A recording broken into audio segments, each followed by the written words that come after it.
को विशेष रूप से नाग की पूजा करनी चाहिए। कोई मान लो आत्महत्या कर ली, कोई सर्पदंश मर गयो, लाला काम तो जुड़ा करा करना चाहिए। लेकिन भी महीने री शुक्ल पक्ष और कृष्ण पक्ष री जी की पांचों तिथि आवे, बिर महीने विशेष रूप हूँ पीठी हुए जो नाग बना पर और पुष्प आदि भी निवेदित कर, दूध आदि निवेदित कर फिर पूजा करनी चाहिए। धूप दीप देना चाहिए, तांडुल और तिल चढ़ाना चाहिए, कच्चे आटे का नैवेद्य और दूध अर्पित करना चाहिए। शक्ति के अनुसार सुवर्ण का नाग है वो दान करना चाहिए। तदंतर हाथ जोड़ करके और नागराज प्रसन्न हो जाइए, इस प्रकार कहना चाहिए। कृतांजलि स्तुतो भूयात् प्रियताम नागराजति। पुनः उन जीवों के उद्देश्य से नारायण बलि की क्रिया करनी चाहिए। ऐसा करने से मृत व्यक्ति सभी पापों से मुक्त होकर के और स्वर्ग को प्राप्त होता है। इस प्रकार संपूर्ण क्रिया करके और 1 वर्ष तक अन्न और जल के सहित घट का दान करना चाहिए, अथवा संख्या अनुसार जल के सहित पिंड दान करना चाहिए। इस प्रकार 11वें दिन श्राद्ध करके और सपिंडीकरण करना चाहिए और सूतक बीत जाने पर सैयादान और पददान करना चाहिए। अब आगे 13वें अध्याय में गरुड़ जी भगवान ने पूछे कि सपिंडना विधिम ब्रूहि सूतकस्य च निर्णयम सय्यापदानां सामग्रीं तेषां च महिमा प्रभु। वो सपिंडन काई प्रकार करना चाहिए विधि है जी के मन बताओ। और सूतक रो निर्णय किसे पीढ़ी ने कितो सूतक लागे वीर बारे में भी मने जानकारी देओ। सैयादानरी और पददानरी काई काई सामग्री है और बारी काई काई महिमा है, वीर बारे में भी बताओ। और गया श्राद्ध काई महिमा है, वीर बारे में भी मैं जानना चाहूंगा। तो श्री भगवान के वा सुनो द्राक्षा प्रवक्ष्यामि सपिंडाद्या खिलाक्रियां प्रेत नाम परित्यज्य यया पुत्र गणे विषेद।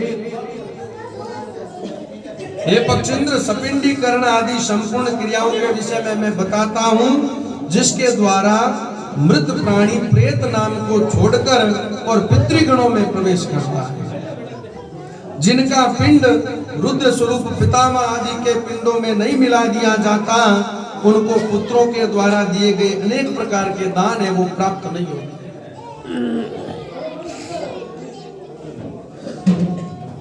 उनका पुत्र भी सदा अशुद्ध रहता है, कभी शुद्ध नहीं होता, क्योंकि सपिंडीकरण के बिना सूतक की निवृत्ति नहीं होती। सपिंडीकरण जब तक नहीं कराइए तो आप क्या मांग भाई छांटो आज 11 वालों सूतक की निवृत्ति होगी। लेकिन जब तक पिंड मिला नहीं दे वहां पितरा रामायण करता सूतक जावे। इसलिए पुत्र के द्वारा सूतक के अंत में सपिंडन किया जाना चाहिए। मैं सभी के लिए सूतकांत यानी सूतक समाप्ति का यथोचित काल कहूंगा। ब्राह्मण 10 दिन में, क्षत्रिय 12 दिन में, वैश्य 15 दिन में और क्षुद्र 1 मास में शुद्ध होते। लेकिन युगांतर रिवाता है, भगवान आगे रामायण बतावे कि कलयुग रामायण सभी वर्णा ने 10 रात्रि रो सूतक लागे। प्रेत संबंधी सूतक यानी मृता सोच में सपिंडी 10 दिन में शुद्ध होते हैं। कुल के लोग 3 रात में शुद्ध होते हैं। गोत्र जय वो स्नान मात्र से शुद्ध हो जाते हैं। चौथी पीढ़ी तक के बांधव 10 रात में, चौथी पीढ़ी तक राज्य का बंधु बांधव है बन पूरो 10 रात रो सूतक लागे। 5वीं पीढ़ी के लोग 6 रात में, 6ठी पीढ़ी के 4 दिन में और 7वीं पीढ़ी के 3 दिन में, 8वीं पीढ़ी के 1 दिन में, 9वीं पीढ़ी के 2 प्रहर में तथा 10वीं पीढ़ी के लोग स्नान मात्र से शुद्ध हो जाते हैं। 10वीं पीढ़ी वाला जी का है पैदा संस्कार के बाद में घरार उठा लेवे भी तो सूतक बने लागे। अब देशांतर में गया हुआ कोई व्यक्ति अब बारे कोई गियोड़ मान लो परिवार में कोई एड़ो काम पड़ गयो तो जड़ तई अट सूतक नहीं निकलियो बीती देर तई अगर भी ध्यान पड़ जाए कि भाई यहाँ पर परिवार में एड़ो कोई काम हुयो जन 18 सूतक निकली बीटे मीरो निकल जाए। अब 12 गियोड़ यार 10 रात बीतने रे बाद रे भाई ध्यान पड़े यार 1 साल पहला ध्यान पड़े। मान लो 6 महीना बिन ध्यान पड़ियो के 6 महीना पहला पर परिवार में काम हुयो तो 3 रात रो सूतक बिन एक लन बट बैठे नहीं हां पर सोमला निकल गयो लेकिन बिन वो लाग 1 वर्ष बीत जेवे फिर बाद ध्यान पड़े जने केवल स्नान मात्र रो सूतक लागे।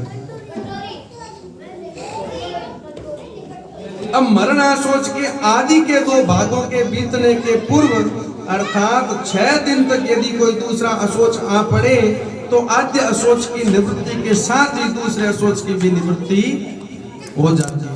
पहला 6 दिनों पहला अगर कोई सूतक आ जाए दूसरो जन तो दोनों साथ ही सूतक निकल जाए। 6 दिन बाद रे महीना अगर कोई काम एड़ो हो जावे जन पछ जावे जिकरा काम अगला पहला हुए और पहला डेरा पछ। अब किसी बालक की दांत निकलने तक यानी दांत निकलने से पूर्व मृत्यु होने पर सत्य आसोच की निवृत्ति हो जाती है। दांत निकलने पहला कोई बच्चों की हो तो बिरो भूमिदा करियो स्नान करियो घरार बितो सूतक लाग और चूड़ाकरण यानी मुंडन संस्कार करवा दा जड़ू लाड़ो। फिर बाद में कोई चलो जावे तो 1 रात को सूतक व्रत बंद होने पर 3 रात और व्रत बंद के पश्चात मृत्यु होने पर 10 रात यज्ञोपवीत ले ली फिर बाद में 10 रात को सूतक लाग। जब किसी भी वर्ण की कन्या की मृत्यु जन्म से लेकर 27 मास की अवस्था तक हो जाए तो सभी वर्णों में समान रूप से सत्यासोच की निवृत्ति। 27 महीना तक री बच्ची किसी वर्ण री हुए बात चली जावे तो केवल स्नान मात्र सूतक लागे। उसके बाद वागदान पर्यंत 1 दिन का उसके बाद अथवा बिना वागदान के भी सयानी कन्याओं की मृत्यु होने पर 3 रात्रि का सोच होता है। वागदान के सगाई नहीं सगाई उड़ी रहे फिर बाद में अगर कोई चली जावे तो 1 रात को सूतक और कन्या सयानी समझदार हो जावे धर्म में लाग जाए फिर बाद महीने सगाई उड़ी है तो पीराड़ा ने सासराड़ा दोनों 3 रात में सूतक लाग।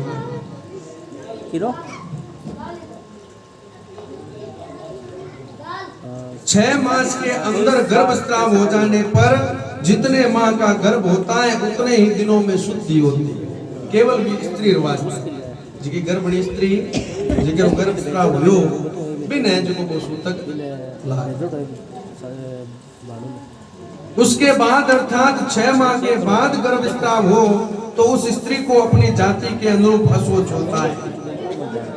गर्भपात होने पर सपिंडी की सत्य स्नानोत्तर शुद्धि हो जाती है। कलयुग में जनन आशोच और मरण आशोच से सभी वर्णों की 10 दिन में शुद्धि। सुई 10 दिनार और सूतक 10 दिनार सब वर्णा ऐसा शास्त्रों का निर्णय है। अब देखो मरणासोच में क्या क्या काम नहीं करने चाहिए। सूतक में कहीं काम नहीं करना बीर बारे में बतावे कि मरणासोच में आशीर्वाद देव पूजा प्रत्युत्थान यानी आपाट बैठा कोई आ गयो तो खड़ा ऊपर आ बिरो विवादन आपाने नहीं करना चाहिए। पलंग पर शयन नहीं करना चाहिए थान विशेष अथवा किसी का अन्य का स्पर्श जिकर सूतक नहीं लागे बिरो स्पर्श भी आपाने नहीं करना चाहिए। अब इसी प्रकार मरणासोच में संध्या भी नहीं करनी चाहिए। दान जप होम स्वाध्याय पितृतर्पण और ब्राह्मण भोजन और व्रत भी नहीं करना चाहिए। जो व्यक्ति सूतक में नित्य नैमित्तिक अथवा काम्य कर्म करता है उसके द्वारा पहले किए गए नित्य नैमित्तिक आदि कर्म है वो नष्ट हो जाते। सूतक में अगर ऐसा काम करा तो पहला जो पुण्य करोड़ है वो भी चलियो जाए नष्ट हो जाए। व्रती यानी ब्रह्मचारी मंत्रपूत अग्निहोत्री ब्राह्मण और ब्रह्मनिष्ठ यति और राजा इन्हें सूतक नहीं होता। कई लोग कहे भाई मैं तो पढ़ता ही करा मान सूतक लागे कौन तो आ सर्वथा गलत बात है। घर में अगर कोई सूतक हुआ तो वो तो लाग। अब कोई मान लो अग्निहोत्री ब्राह्मण है, नित्य अग्निर्मय हवन करे। बिरो भी एक बहुत बड़ो विधान है कि बा अग्नि फिर शास्त्र में आवे पचपो भी हवन करे, रोज ने भी अग्नि जलती रखे, अंत में बिरो संस्कार भी अग्नि हुए। बिन बोले अग्निहोत्री ब्राह्मण बिन सूतक को लागे।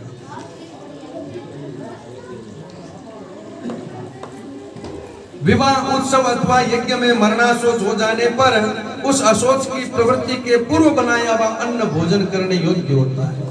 कोई ब्याह सावो इत्यादि कोई एड़ो काम है मांगलिक और बट अचानक कोई ई प्रकार की घटना हो जावे, जने घटना होने पहला अगर कोई मिठाई भोजन बनावड़ो है बिन तो आप काम में ले सका। आप हाथ नहीं लगावा, जेकर सूत्र नहीं लागे वे हाथ लगा कटी भेज देवे, फिर बाद में बना पूरा काम में ले सका कौन। अब सूतक न जानने के कारण सूतक वाले घर से अन्न आदि कुछ ग्रहण करता है वह दोषी नहीं होता, लेकिन देने वाला दाता दोषी होता है। कहते ठाक होनार घर में सूतक है, घर वो याचक आ गयो सांचा मैया टाड़, कोई ब्राह्मण आ गयो, कोई मान लो संत आ गयो, तो बन अगर आपा देवान ध्यान कौन जन आपन दोष लाग, दोनों नहीं ध्यान है कि सूतक है आपा देवान को लेवे तो दोनों दोष परिवार रहना आप आगे वहाँ प्रसाद ले, लेकिन प्रसाद प्रेत हाँ 11वें-12वें दिन जिको हो वो प्रसाद ले वो वहाँ पर परिवार ये महीना के जो सूतक को छिपाकर ब्राह्मण को अन्न देता है वह दाता तथा सूतक को जानकर भी जो ब्राह्मण सूतक अन्न का भोजन करता है वे दोनों ही दोषी होते हैं।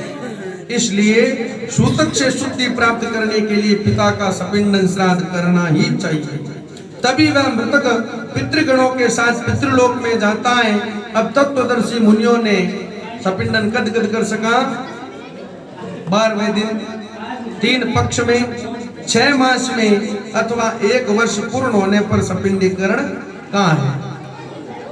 हे पक्षेंद्र भगवान के मैं तो शास्त्र धर्म के अंतर्गत चारों वर्णों के लिए 12वें दिन ही सपिंडीकरण करने के लिए कहता हूँ, क्योंकि घर में इस प्रकार की कोई घटना हो जाए और जब तक सपिंडीकरण नहीं हुए बढ़ता दूसरों कोई मांगलिक काम कोई सगाई पता ही दूसरों की सोई हुए कौन ही, और हमेशा आपा भी अशुद्धि रहा, कोई भी काम करा मेरे फल भी आपा नहीं मिले कौन ही। इस वास्ते 12वें दिन सपिंडीकरण है जिनको पितरार्मयन पिंड मिला दिया।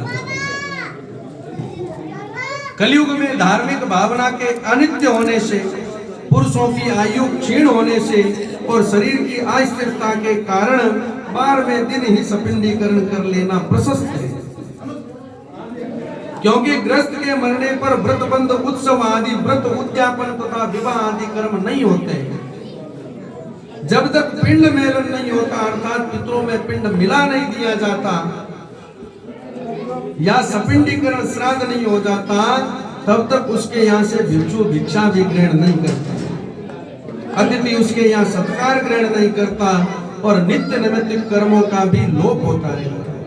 कर्म का लोप होने से दोष का भागी बनना पड़ता है, इसलिए चाहे निरग्निक हो या साग्निक 12वें दिन सपिंडन कर देना चाहिए।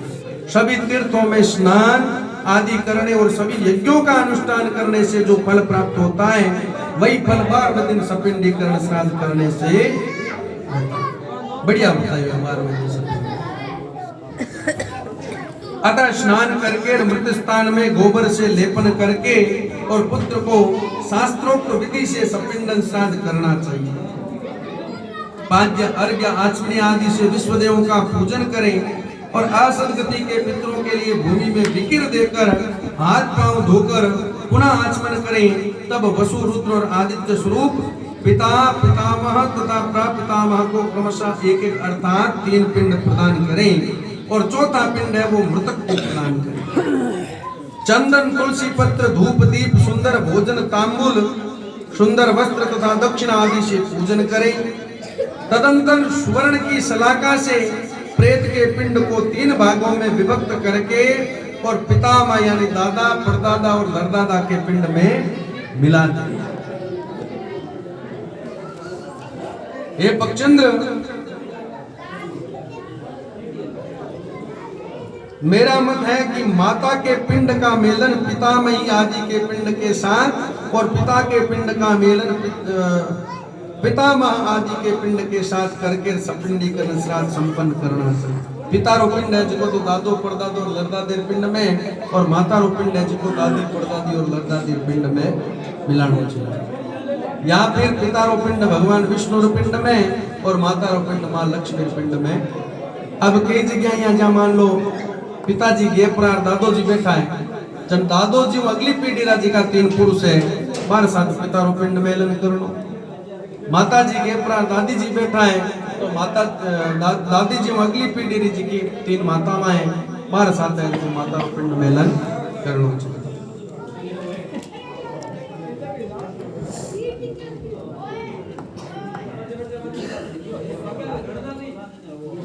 पुत्रहीन स्त्री का सपिंडन आदि श्राद्ध उसके पति को करना चाहिए और उसका सपिंडीकरण उसकी सास आदि के साथ करना चाहिए। पुत्र नहीं है कोई वगैरह तो फिर सपिंडन फिर पति ने करना चाहिए, फिर सासू आदि साथ। एक मत के अनुसार विधवा स्त्री का सपिंडीकरण पति ससुर और वृद्ध ससुर के साथ करना चाहिए, लेकिन भगवान के वो मारो मत हो नहीं। विधवा स्त्री का सपिंडन पति के साथ होने योग्य है। एकाश्यप यदि पति और पत्नी एक ही चिता पर आरूढ़ हुए हो तो तृण को बीच में रखकर ससुर आदि के पिंड के साथ स्त्री के पिंड का मेलन करना। एक ही चिता माता अगर दोनों गिया है दाव यो है तो पहला पिता रो पिंड में लो, दादे परदादे लड़दादे पिंड में, फिर एक तृण बीच में रख, कुसा बीच में रख करो, माता रो पिंड की पिंडा में ही मिलाओ। यदि एक चिता पर माता पिता का दाह संस्कार किए जाने पर एक ही पुत्र पहले पिता के उद्देश्य से पिंडदान करे, फिर स्नान करके और अपनी सती माता का पिंडदान करके फिर पुनः स्नान करे। यदि 10 दिन के अंतर्गत किसी सती ने अग्नि प्रवेश किया है तो उसका सैयादान और सपिंडन आदि कृत्य उसी दिन करना चाहिए जिस दिन पति का किया जाए।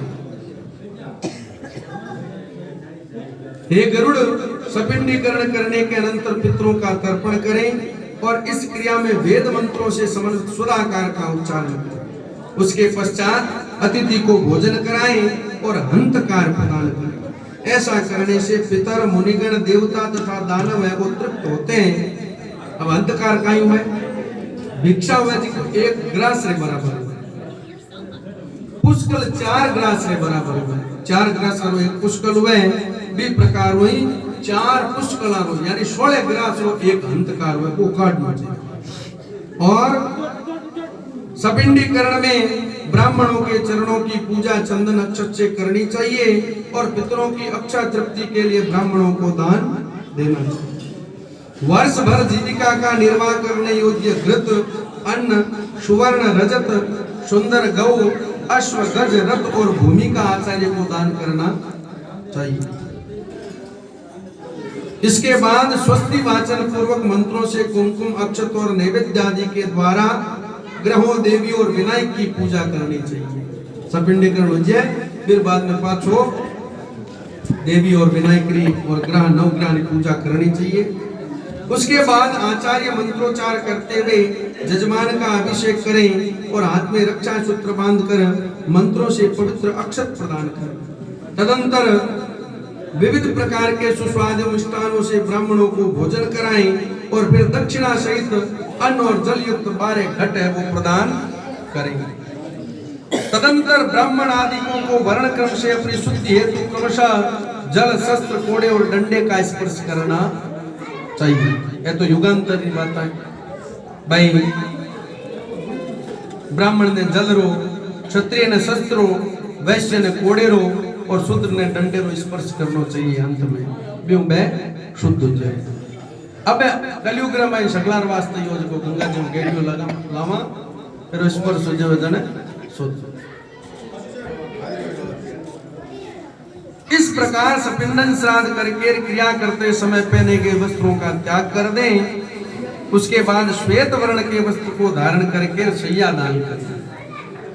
इंद्र सहित सभी देवता सैयादान की प्रशंसा करते हैं। अतः मृतक के उद्देश्य से उसकी मृत्यु के बाद अथवा जीवन काल में भी सैया प्रदान अवश्य करनी चाहिए।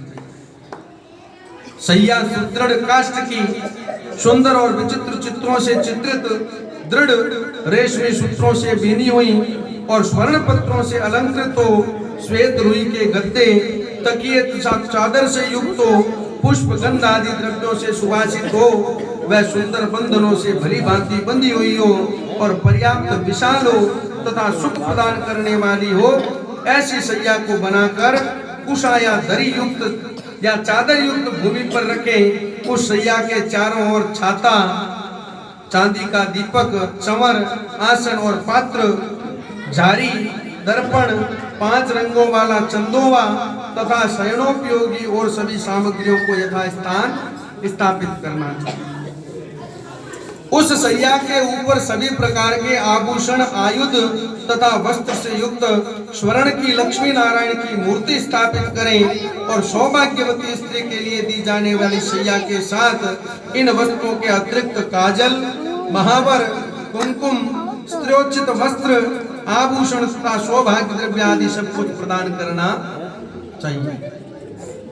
तदंतर शपथनीक ब्राह्मण को गंध पुष्प आदि से अलंकृत करके और ब्राह्मणी को कर्णाभरण, अंगूठी और सोने के कंठ सूत्र से विभूषित करें। उसके बाद ब्राह्मण को साफा, दुपट्टा और कुर्ता पहनाकर श्री लक्ष्मी नारायण मूर्ति के आगे सुख शैया पर बैठाएं। कुमकुम और पुष्पमाला आदि से श्री लक्ष्मी नारायण की भली भांति पूजा करें। तदंतर लोकपाल, नवग्रह देवी और विनायक की पूजा करें और उत्तराभिमुख होकर अंजलि में पुष्प लेकर ब्राह्मण के सामने स्थित होकर इस प्रकार कहें, यथा कृष्णा त्वदीयास्ति शय्या क्षीरोद सागरे तथा भूयाद शून्येयम मम जन्मनि जन्मनि। कि हे कृष्ण, जैसे क्षीर सागर में आपकी शैया है, वैसे ही मेरी शैया है, वो जन्म जन्मांतर में भी सुनी नहीं रही। इस प्रकार प्रार्थना करके विप्र और लक्ष्मी नारायण को पुष्पांजलि चढ़ाकर और संकल्प पूर्वक सभी सामग्रियों के साथ व्रतोपदेशक ब्रह्मवादी गुरु को शैया का दान दे और कहें कि हे ब्राह्मण, इस शैया को ग्रहण करो और ब्राह्मण को दान इस मंत्र को पढ़ते हुए ग्रहण करें। इसके बाद शैया पर स्थित ब्राह्मण को लक्ष्मी और नारायण की प्रतिमा को हिलाएं। तदंतर प्रदक्षिणा और प्रणाम करके फिर विसर्जित करें। अब अगर पर्याप्त धन संपत्ति हो तो शैया में सुख पूर्वक शयन करने के लिए सभी प्रकार के उपकरणों से युक्त अत्यंत सुंदर गृह दान भी करना चाहिए। जो जीवित अवस्था में अपने हाथ से शैया दान करता है, वह जीते हुए पर्व काल में वृषोत्सर्ग करे। एक शैया एक ही ब्राह्मण को देनी चाहिए, बहुत से ब्राह्मणों को एक शैया कभी नहीं देनी चाहिए। अब यदि वह शैया विभक्त अथवा विक्रय करने के लिए दी जाती है तो वह दाता के यज्ञ पतन का कारण बनती है। शैया दान करे, महाराज ने कहे तो महाराज ने तो थाने दी है, आगे क्या नहीं देनी, भाई बेच नहीं देती। आगे मान लो महाराज ने घना माचा भेड़ो जब पे कहीं करे, कोई जरूरतमंद हो बिन दे दे, बेचे जन है जो पतन रो कारण बने। सतपात्र में शैया दान करने से वांछित फल की प्राप्ति होती है और पिता तथा दान देने वाला पुत्र दोनों इस लोक और परलोक में सुखी होते हैं। शैया दान के प्रताप से दाता दिव्य इंद्र लोक में अथवा सूर्य पुत्र यम के लोक में पहुंचता है, इसमें कोई संशय नहीं है। और सभी तीर्थों में तथा सभी पर्व दिनों में जो भी पुण्य कार्य किए जाते हैं, उन सभी से अधिक पुण्य शैया दान के द्वारा प्राप्त होता है। इस प्रकार पुत्र को शैया दान करके फिर पद दान करना चाहिए। अब पद दान काई है, काई काई सामग्री है और काई काई महिमा है, मेरे बारे में बतावे। छाता, जूता, वस्त्र, अंगूठी, कमंडल, आसन और पंचपात्र, ये 7 वस्तुएं वो पद कही गई है। और दंड, ये ताम्र पात्र, तांबेरो बर्तन, कच्चो अन्न, भोजन, अर्घ्य पात्र, और यज्ञोपवीत को मिलाकर पद की संपूर्णता होती है। सामर्थ्य वचन तेरे पद दान करो, तेरे ब्राह्मणा भोजन करा पर तेरे पद दान करो और नहीं जने जो आपकी यथाशक्ति 1 ब्राह्मण ने 3 ब्राह्मणा ने 5 ब्राह्मणा ने पद दान करना चाहिए। अच्छा, अब इस पद दान से धार्मिक पुरुष है वो सदगति को प्राप्त होते हैं। यम मार्ग में गए हुए जीवों के लिए पद दान सुख प्रदान करने वाला होता है। वहाँ यम मार्ग में अत्यंत प्रचंड आतप होता है जिससे मनुष्य जलता है। छाता दान करने से उसके सिर पर सुंदर छाया हो जाती है। जो जूता दान करते हैं वह अत्यंत कंटकाकीर्ण यमलोक के महामार्ग में अश्व पर चढ़कर जाते हैं। एक खेचर वहाँ यम मार्ग में शीत गर्मी और वायु से अत्यंत घोर कष्ट मिलता है और वस्त्र दान के प्रभाव से जीव सुख पूर्वक उस मार्ग को तय करता है। यम के मार्ग में महाभयंकर और विकराल तथा काले और पीले वर्ण के यमदूत मुद्रिका प्रदान करने से जीव को पीड़ा नहीं देते। कमंडलू का दान करने से अत्यंत धूप से परिपूर्ण वायु रहित और जल विहीन यम मार्ग में जाने वाला वह प्यासा जीव प्यास लगने पर जल पी लेता है। मृत व्यक्ति के उद्देश्य से तांबे का जल पात्र देता है, उसे 1000 प्रपादान का फल अवश्य ही प्राप्त होता है। ब्राह्मण को सम्यक रूप से आसन और भोजन देने पर यम मार्ग में चलता हुआ जीव धीरे धीरे सुख पूर्वक भोज्य पदार्थ का उपभोग करता है। इस प्रकार सपिंडन के दिन विधान पूर्वक दान दे करके और बहुत से ब्राह्मणों को तथा चांटाल आदि को भी भोजन करवाना चाहिए। सांसी भंगिया पाने में भोजन करवाना चाहिए। उसके बाद वर्ष के पूर्व ही यानी 12वें दिन सपिंडन करने पर भी प्रत्येक मास जल कुंभ और पिंड दान करना चाहिए। एक प्रेत कार्य को छोड़कर अन्य किसी कर्म का पुनः अनुष्ठान नहीं किया जाता, किंतु प्रेत की अक्षय तृप्ति के लिए पुनः पुनः पिंड और जल दान किया जा सकता है।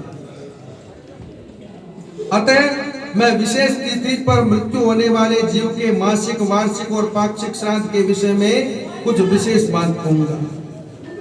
पूर्णमासी तिथि पर जो मरता है उसका उनमासिक श्राद्ध चतुर्थी तिथि को होता है और जिसकी मृत्यु चतुर्थी को हुई है उसका उनमासिक श्राद्ध नवमी तिथि को होता है। नवमी तिथि को जिसकी मृत्यु हुई है उसका उनमासिक श्राद्ध रिक्ता तिथि चतुर्दशी को होता है। इस प्रकार पाक्षिक श्राद्ध है वो 20वें दिन करना पगवाड़े को श्राद्ध। आजकल तो लास्ट में 12वें दिन पिंड नहीं देते। यदि एक ही मास में 2 संक्रांतियां हो तो 2 महीनों का श्राद्ध बड़ मास में ही करना चाहिए। यदि एक ही मास में 2 मास हो तो उस मास की वह दोनों पक्ष और वह 30 तिथियां उन दोनों महीनों की मानी जाएगी। अब मल मास में पड़ने वाले उन दोनों मासों के मासिक श्राद्ध के विषय में विद्वानों को यह व्यवस्था सोचनी चाहिए कि श्राद्ध तिथि के दिन के पूर्वार्ध में प्रथम मास का श्राद्ध यानी दोपहर पहले महीने का श्राद्ध और दोपहर बाद में दूसरे महीने का श्राद्ध। एक संक्रांति रहित मास यानी मल मास में भी सपिंडीकरण तथा मासिक और प्रथम वार्षिक श्राद्ध करना चाहिए। यदि वर्ष पूर्ण होने के मध्य में अधिक मास आता है तो 13 महीने पूर्ण होने के अनंतर प्रेत का वार्षिक श्राद्ध होता है। यह कोई 12 महीना बीत गया, मान लो अधिक मास आ गयो तो महीनों तो बद गयो, लेकिन साल पूरा कण मानी जी 13 महीना पूरा निकल जे जन साल में तो 13 महीना निकलने के बाद में वार्षिक श्राद्ध करना चाहिए। संक्रांति रहित मास में पिंड रहित श्राद्ध यानी आम श्राद्ध और संक्रांति युक्त मास में पिंड युक्त श्राद्ध करना चाहिए। इस प्रकार प्रथम वार्षिक श्राद्ध को मल मास तथा उसके बाद आने वाले शुद्ध मास यानी 13वें मास दोनों ही मासों में करना चाहिए। इस प्रकार वर्ष पूर्ण होने पर वार्षिक श्राद्ध करना चाहिए और वार्षिक श्राद्ध की तिथि को विशेष रूप से ब्राह्मणों को और कुटुंब को भोजन करवाना चाहिए। एक वर्ष पूर्ण हो जाने पर श्राद्ध में हमेशा 3 पिंडदान करना चाहिए, एकोदिष्ट श्राद्ध नहीं करना चाहिए। खाली भी एक जीव निमित्त मैंने कौन कर सका पितृ पंक्ति में शामिल हो गयो, सपिंडीकरण श्राद्ध हो गयो, फिर बाद में 3 पिंड दे, एक भी नहीं, एक भी पिताजी ने, एक भी दादाजी।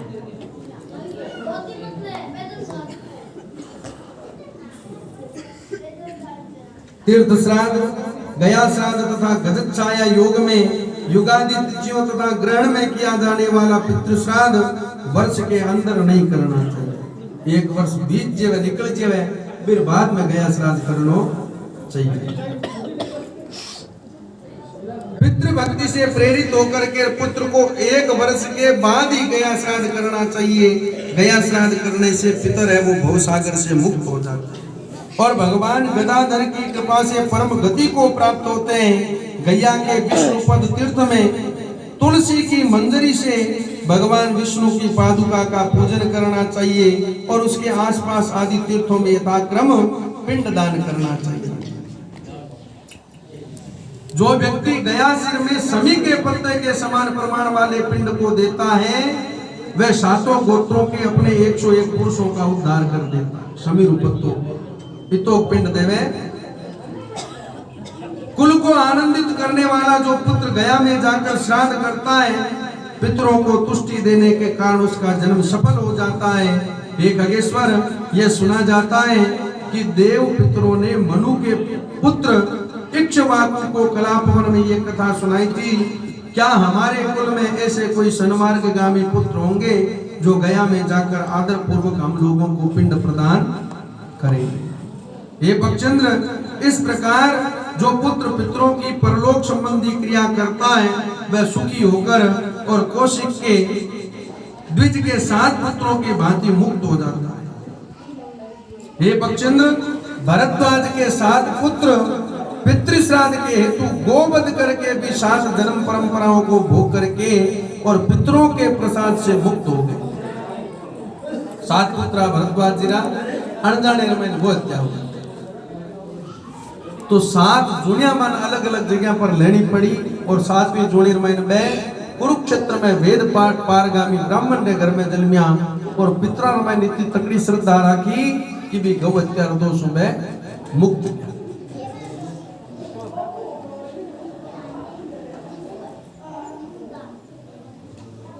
अब कौशिक के वह 7 पुत्र प्रथम जन्म में दशाण देश में 7 व्याधों के रूप में उत्पन्न हुए। उसके बाद अगले जन्म में वह कालंजर पर्वत पर मृग के रूप में उत्पन्न हुए। फिर शरद्वीप में चक्रवाक के रूप में उनकी उत्पत्ति हुई। अगले जन्म में मानसरोवर में हंस के रूप में उत्पन्न हुए और फिर वही कुरुक्षेत्र में वेद पारगामी ब्राह्मण के रूप में उत्पन्न हुए और पितरों के प्रति भक्ति भाव रखने के कारण वह ब्राह्मण पुत्र है वो मुक्त हो गए। इसलिए पूरे प्रकृति से मनुष्य को पितृभक्त होना चाहिए। मरिया बाद में तो देखो सगला ही करे, कहीं लोका लाज करे, कहीं डरता करे लोग कहीं कहीं, लेकिन जीवित अवस्था में अगर माता पिता की सेवा करा पच श्रद्धा पूर्वक सगड़ो काम करा जन माता पिता ने स्वर्ग मिले में कोई दोहराई। जीवता ने कभी पानी नहीं पमा पच टैंकर खाली करावता बिना कभी तो भी उमा न वो मिलनो बेगे तो पहला न्याल को करिया नाम बोले मोकला करा मान चाहिए। जीवित अवस्था में माता पिता की सेवा करनी चाहिए।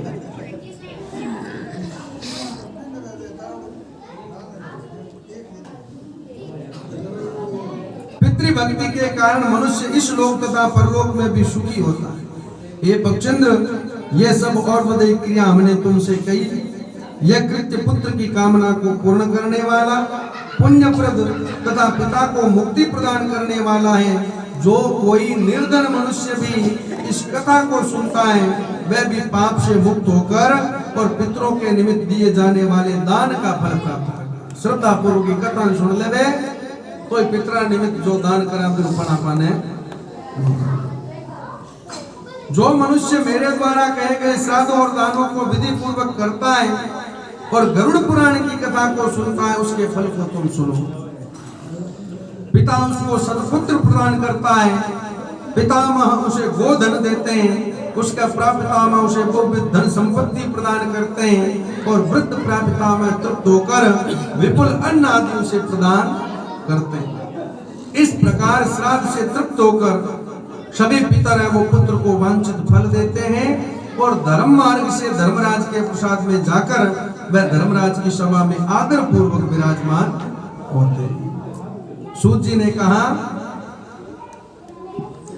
कि इस प्रकार श्री विष्णु जी से और श्राद्ध दान आदि विषयक महात्म्य सुनकर गरुड़ जी को अपार हर्ष हुआ। बोले विष्णु भगवान की, राम कृष्ण भगवान।